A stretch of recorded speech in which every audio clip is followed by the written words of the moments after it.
Hello everybody, it's Tsukasa, and welcome back to my Minecraft Let's Play of the Feed the Beast Unleashed mod pack.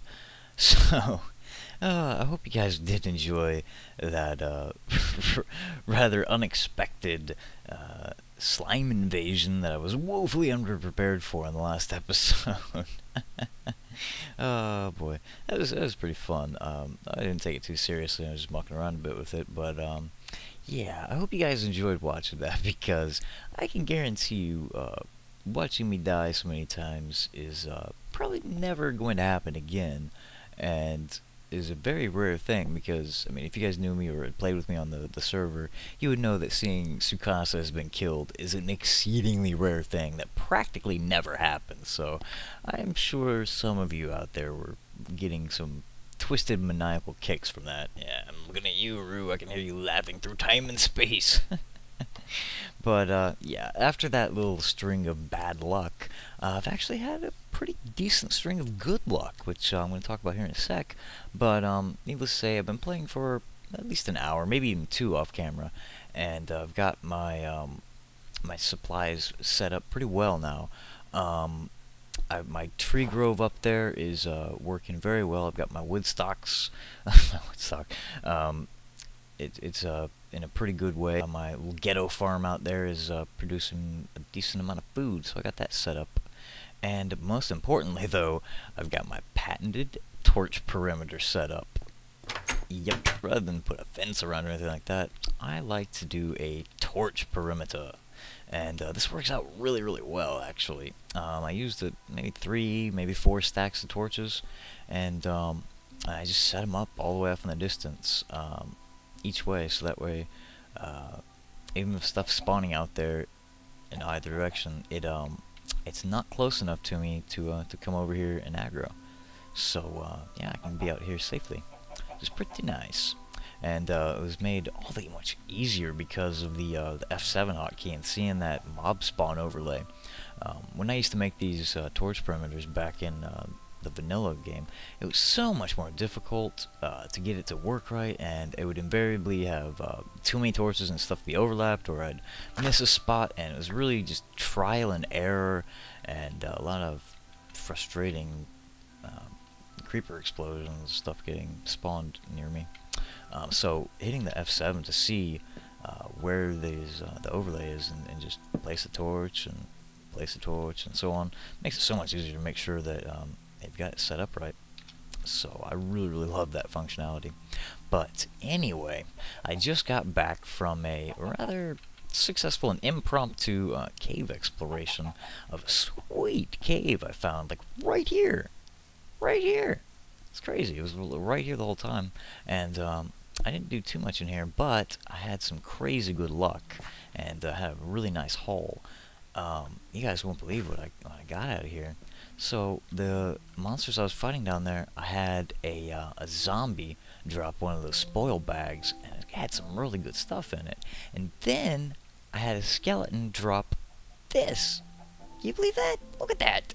An enchanted bow with power 2 and punch 1. That is awesome. And these are the things I got out of that bag, that loot bag.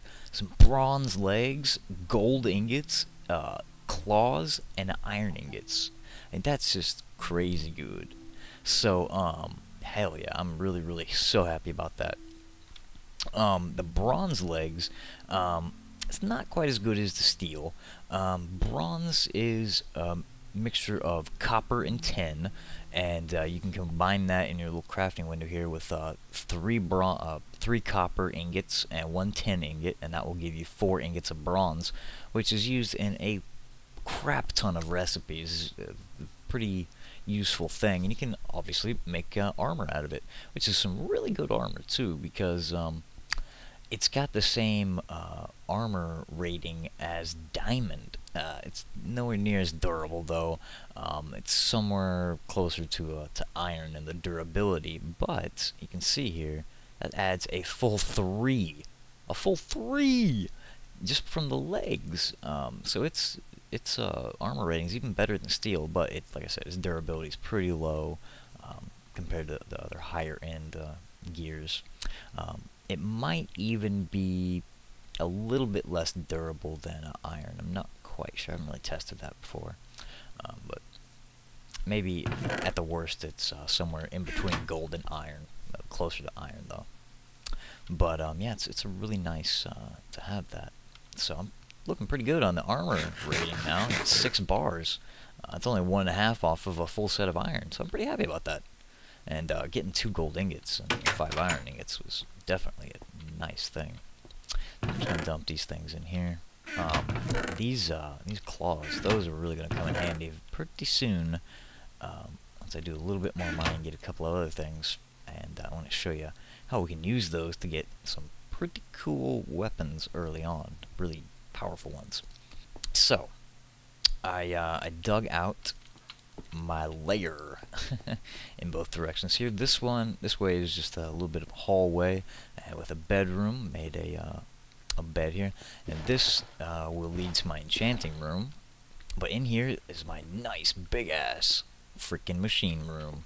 So this is where all my machines are gonna go. My industrial craft, my build craft, my thermal expansion, all of those sorts of machines are gonna be laid out in here, and my steam engines and all that for right now. Later on, I'll dig down into a basement. Hopefully, there's room down there, not a ravine or something silly. Oh god, that'd be my luck. But I'll put my power generation down there with some other cool stuff like the blast furnace and all that. So that'll come a bit later. But I got these 2 nice little symmetrical rooms that fit perfectly with this build. I really like this build. It's a very well ordered mathematical geometric shape.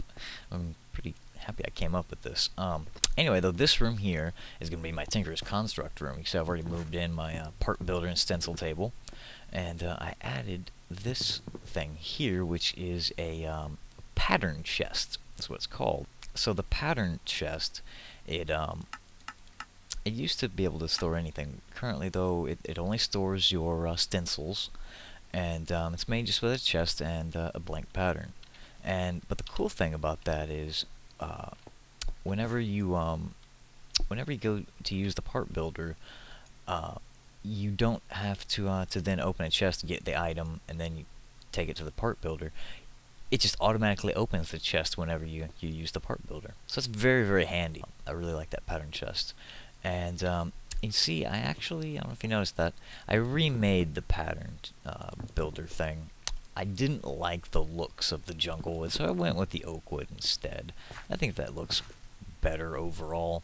I'm thinking maybe even spruce wood would look pretty sweet on those legs. Might have to try that out later on. But anyway, let's put down this other tool station. I made an extra one, and let's put another chest right here for because I don't really have to get into that pattern chest. I don't have to click on it because I can just use it through here. So that leaves me room to put a chest in here, and that's where I'll put my miscellaneous materials and stuff. So that will be my Tinker's Construct stuff. And you might be thinking, wait a minute, why do you have such a big room for just that? We need to build the Smeltery in this room. And the Smeltery is a pretty big thing. It requires us to make these seared bricks, and a smeltery controller, and a drain, and a lava tank, and wind, all sorts of stuff. All sorts of material or things have to go into this. It's a multi-block structure, so it needs a wall going this way, and then a 3x3, and then another wall, and it's got to go up 2, and oh yeah, it's going to be big. So that's where I'm going to smelt my ores and stuff into a liquid molten metal and then pour it out the side onto casts. So that's where that's going to go. That's going to be pretty cool. I'm hopefully going to get into that pretty soon, as I really want to start messing with that and show you guys how that all works. This room here is just going to be my storage room. I'm going to have a lot of chests in here. Quite a lot, actually. And I'm thinking I can pipe, hopefully there's plenty of room through there. I will be able to have my pulverizer, my furnace along here, and I'll be able to pipe with transport pipes through the wall there and kind of hide them and have them transport the items into chests that will be waiting in here. So that's going to be pretty cool.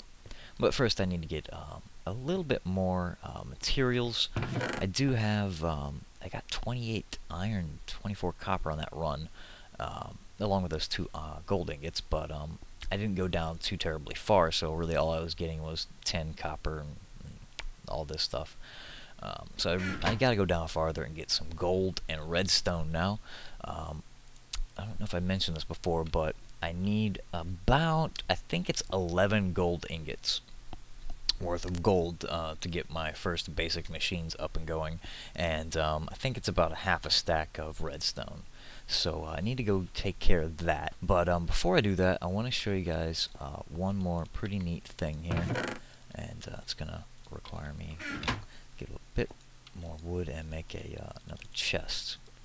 Now, what I want to show you guys is these really cool backpacks that will come in super handy when you're mining, and just in general come in handy. There's many different ones, but the most important ones I think are the miner's backpack and the digger's backpack. Now, as you're mining down underground at like Y12, just making straight paths through all that cobble, you're going to be getting just tons of cobble, and it just clutters up your inventory. And so many different ores added with these mods, from you know, silver and lead and copper and tin and uranium and all these different things. So those take up a lot of inventory space, so you'd otherwise just have to be throwing out that cobble, and that's no good because that cobble can come in handy. So what we're going to make is a digger's backpack that will store automatically any cobble, dirt, or gravel that you pick up. So it's pretty neat, and it just takes some smooth stone, some wool, and a chest in the middle, and then surround that with string. Whoops. And voila, a digger's backpack. Very useful. And we'll do the same thing again in pretty much the same order, except instead of the 2 pieces of smooth stone, we're going to use 2 iron ingots, and that will give us a miner's backpack. And what that does is pretty much the same thing, except instead of cobble and dirt and gravel going into it, well, not any, but most ores will automatically go into here. So coal, iron, redstone, diamonds, stuff like that will go into the miner's backpack automatically, and it's got 15 slots, so it's really going to help with the clutter in the inventory. Some things don't go in here though, like amber and I think monazite and cinnabar and the oreberry bushes. Those will not go into here for whatever reason. It still works very well for most things. So I really like getting these very early on. Exceedingly useful. Before I get down into the underbelly of the map, there's a couple of things I forgot I do need to craft that I really wanted to show you guys. One of which is one of the coolest items that I think these mod packs add, because it's the most useful thing that I use in the game. I mean, I'm just constantly using this thing, and it is pretty dang cheap to make too. I should have already made it by now, but yeah. This thing is called the Clipboard. It's added by Dartcraft, and if I just hover over it and hit R, you can see the recipe in here is just some wood planks, any sort of wood planks. Don't let the colored ones throw you off. Any wood planks work. 2 pieces of paper and an iron ingot. Super cheap. And this thing is awesome. The iron ingot at the top, and then 2 pieces makes the clipboard. Hell yeah. And now I don't need this ugly thing anymore, because check it out. You just put it in your hand, hit the right click, and ba-boom, you got a full crafting window. Yes, that's right, you can carry a crafting window with you always, at any time. It is so cool, but it's not just a crafting window you carry with you. That would be, cool, but this is why I love it. Let me grab something to show, like let's just grab the whole stack of 36 wheat. Let's say you wanted to make some bread with this, but because it doesn't split out into 2 evenly, you go to make that, and you have to like redo this, and you're still not getting it even each time, and it's like, you know. Or you would have to go 1, 2, 3, 1, 2, 3, 1, 2, 3, or, you know what I mean? It's just kind of a pain. So the cool thing about this clipboard is it's got these buttons here. Another thing is a lot of recipes either require you to fill up all the slots or just the ones around the outside. So it's got some buttons in here that does just that. Check it out. If I put my whole stack of wood planks here, and I hit this button that looks kind of like a square, hit that, and boom, it wraps all of the available material around the outside to make a chest. And then if you hit this arrow button, it shoots it all back into your inventory. How cool is that? So that we don't have to shift click each one individually. That is awesome.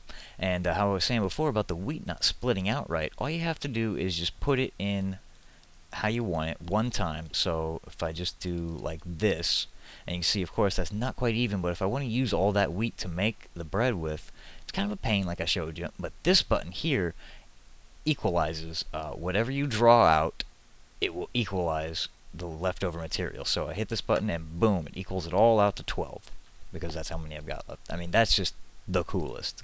So another cool thing you do with that, if you have to fill all slots up, you just put the material in there, hit the wrapper on the outside, put a little however amount in the middle, and then hit the equalize button, and boom. That is just, I love those functionality buttons. It is just, it's mind-blowingly simple, yet so very useful. I'm just constantly using this. The other really cool thing about the clipboard is it actually, it might be an exploit, it might be fixed in a future version, but currently you can use it as an extra 9 inventory slots, because I think this is a feature of it, but I guess you could exploit it, kind of. It doesn't, you can just put your stuff in there, right? Like say you're going to make some planks and then close the window. Normally that would send your materials flying out all over the place. No, they're still in there. I can take the clipboard and take it off my hand and run around and swing my sword and jump around. Still no wood planks because they're inside the clipboard still. Even in the arrangement that you placed them. How cool is that? So if you you had some sort of like funky, I don't know, like weird thing like this that was kind of a pain to line up, and then you're like, ah, crap, the redstone needs to go in the middle for whatever reason, and you're like, I don't have any redstone on me. You just close it, go grab your redstone, come back, and take it back out, and boom, your thing's still like that, and then you can just stick your redstone in the middle or whatever. Yeah, really useful. I love it. The other thing I think I want to do is, I'm already getting sick and tired of having to repair these things. So I'm going to, I think, upgrade at least my shovel with a better handle. Materials and you. Alright, you can see we can find what materials we can use to make stuff with by scrolling past the items. And here we go, wood, iron, stone, and it tells you here, whoop, one too far, it tells you what the different material traits are. Reinforced, what it does, what stonebound does, what jagged and writable does. So those are definitely going to come into play, but I use the, not for the handle, is not how I go with those. No, I'll explain that whenever I upgrade my pick. I don't quite have what I want for that. But the handle, as you can see, adds a modifier to it. And it increases the durability and has a modifier. So one of the most important things for your tool's durability is what its rod is made out of.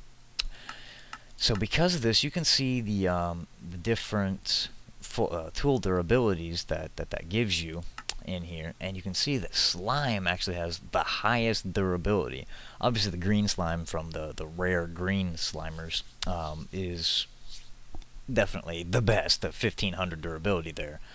But the blue slime is pretty good, 500. I mean, what else in here is 500? I mean, that's twice what iron has. So yeah, the blue slime is awesome. And what we need to make that, and it's also got a 1.5 modifier for the handle, which means it will add 1.5 of what the other three or the other two items are. It will add 1.5 times those to the full durability. So it's very useful. It does not add a thing like reinforced or stonebound. So you need a different piece to do that. I use the rod with slime to get the durability, and then the tool binding I will make out of something else, generally obsidian, but it will give the material trait of reinforced 3 to it. And then the head I make out of like iron or something. So yeah, I'll go a bit more in depth into that whenever we start making pickaxes with liquid metals. But for now, I want to make a blue slime rod. So how do we do that? It needs a slime crystal. And how do we make slime crystals? Just like this. You make the slime crystal out of slimy mud that's cooked, and the slimy mud is made with 4 slime balls, a piece of dirt, and a piece of sand. Not too bad. I can definitely handle that after the slime invasion last episode. So, oh yeah, we got 57. Good lord. So, I've counted out. Looks like I got plenty. I can make, put my 25 back in there. I still got enough for 1, 2, 3, 4, 5, 6, 7, 8. So, I just need 8 pieces of that. Whoops. 1, 2, 3, 4, 5, 6, 7, 8. Set that there. That up. Where you go? Oh, you want my backpack. Derpity derp. Gotta love the backpack. Alright, so we just combine that up here. Yeah, in the clipboard. Actually, let's just do this. 1, 2, 3. Hit that there, and just hit the auto equalize. Gotta love that. And voila, slimy mud. Cook this up and be right back. While that's cooking, there's a couple of things I want to show you about the backpacks. As you saw, whenever I picked up that sand, it automatically went into the backpack. If you don't want that to happen, you want to lock it, you can do that. Just pull it out, hold shift, and then a right click, and you can see the padlock symbol shows up. That means if I drop something like that sand on the ground, and I go to pick it up, it's not going to go into the backpack. It's just going to go into my inventory. So that can be very useful in many situations. If you hold shift, right click again, you've got a green up arrow, and a third time you got a green down arrow. Now what these do is, if the green down arrow is the yellow down arrow is set, and you have like some 9 cobblestone here and a stack of 64 on your hotbar. What that means is anytime I place the cobblestone, boom, see, it refills what's on the hotbar from the backpack. That's what the down arrow does. Very useful, and my digger's backpack, I generally leave set to that.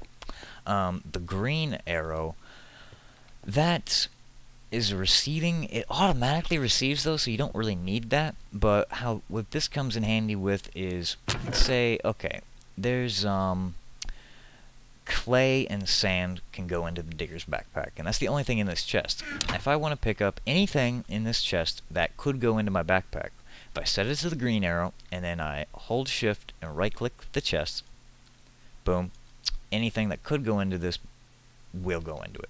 So it left the other stuff because these won't go into a digger's backpack, and it picked up these because they will. Now if you have it on the it actually doesn't matter if you have it on any of them, and you shift right click, it will send everything in the pack into that chest.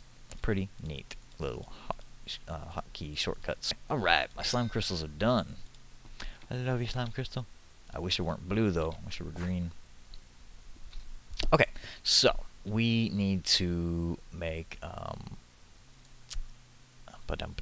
tool rods. Let's make 2 of them. Awesome. Awesome.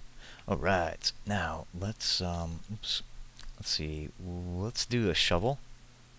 And I'm just gonna again make the shovel head out of stone, because it's about the best I can do at the moment. And but the tool rod will make sure that the durability on it is through the roof. Now even though, like I've said before, I'm pretty sure, even though the rod is being made out of something different, I can still repair this tool with stone because the head is made out of stone. Now if the head were made out of iron, then it would take iron to repair it.